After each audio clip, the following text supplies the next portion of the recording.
Here's a MacKenzie Weegar hit on Pettersson. It was called a 5-minute major, then reduced down to a minor on review. Things I'll be looking for: was there a proper angle of approach? Was there any unnecessary outward or upward explosion?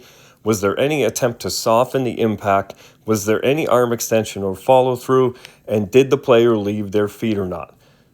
Here's a look at the play, and it's a somewhat violent impact with the boards, but it's really not as violent as it looks. It's just the way he awkwardly pitches forward. But the first thing we're going to look at is the player delivering the check. Now, if this was going to be boarding, contact would have to be more into the boards on a straight, direct line to the boards. But Weegar actually takes a path of travel, believe it or not, that goes down the boards away from Pettersson. Watch his right skate, how he pivots, plants that edge, and then guides it down the boards. His foot actually opens up, and he's going down the wall. And so any sort of pressure he puts on Pettersson isn't even forcefully driving him towards the boards. It's more just putting himself in a position to close off Pettersson's path down the boards, not driving him into the boards.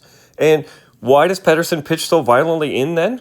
Well, watch what they both do. They both approach contact by pushing off their left foot. Pettersson actually uses his left foot to drive himself over into Weegar.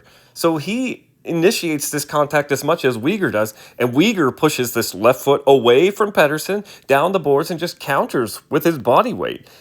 Pettersson's left foot on the inside edge gets locked up in the ice. So when Weegar pushes on Pettersson, he can't lean over and fall sideways the way he wants because his edge is forcing him to continue on the way he's going. Watch it again. It digs in and forces Pettersson's momentum to continue on into the boards.